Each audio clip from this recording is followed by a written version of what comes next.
Pengertian kartun. Kartun merupakan gambar yang disertai penampilan lucu yang mempresentasikan suatu peristiwa. Yang membuat kartun disebut kartunis. Beberapa contoh jenis gambar kartun yang populer saat ini adalah kartun editorial, gag kartun, dan strip komik. Ciri-ciri kartun: gambarnya agak ringkas, tidak banyak menggunakan kata-kata, mudah difahami dan dikenali, pesan biasanya lebih segar dan jelas. Kelebihan media kartun. 1. Kartun ialah bahan yang umumnya digemari oleh kanak-kanak dan orang dewasa. Watak-watak lucunya dapat menarik minat pembaca. 2. Menjadikan proses pembelajaran dan pengajaran berjalan dalam suasana yang gembira dengan telatah. Kartun dan secara tidak langsung dapat menyampaikan pesan. 3. Dapat menimbulkan rangsangan serta motivasi untuk melukis. Hal ini penting bukan saja bagi siswa maupun bagi guru. 4. Bahan kartun dapat digunakan dalam berbagai aspek kemahiran berbahasa. Kelemahan media kartun. 1. Jika tidak digunakan dengan berhati-hati, pelajar akan lebih tertarik kepada gambar-gambar kartun, bukan kepada pengajaran yang ingin disampaikan oleh guru.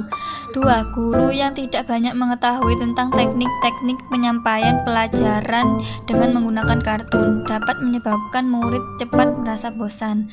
3. Seiring dengan zaman teknologi, guru sewajarnya mengetahui segala bidang, terutama bagaimana untuk menjadikan sebuah kartun itu menarik, misalnya dari segi warna dan sebagainya.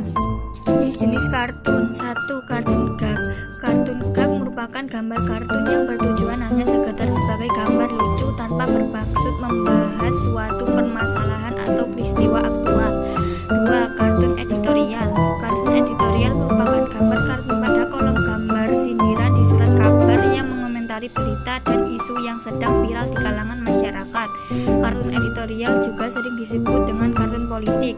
3. Kartun karikatur. Kartun karikatur merupakan gambar kartun yang telah dilukis dengan melupakan perubahan terhadap wajah atau bentuk seseorang yang dilukis. 4. Kartun animasi. Kartun animasi merupakan kartun yang bisa bergerak atau bisa hidup secara visual dan bersuara. Kartun ini tersusun dari gambar-gambar yang dilukis kemudian direkam dan ditayangkan di dalam televisi atau film. 5. Komik. Komik merupakan penggabungan antara seni gambar dan seni sastra. Komik terbentuk dari rangkaian gambar, keseluruhannya adalah rentetan cerita yang pada setiap gambarnya ada balon ucapan. Tujuan: menyampaikan pesan kepada para penikmatnya, baik pesan politik, sosial, ataupun pendidikan. Contoh kartun di surat kabar, kartun editorial, dan karikatur sebagai media yang tidak hanya menghibur, tapi juga cerdas dan aktual. Namun ada juga kartun yang bersifat semata-mata sebagai hiburan saja yang dapat dibaca oleh kalangan manapun.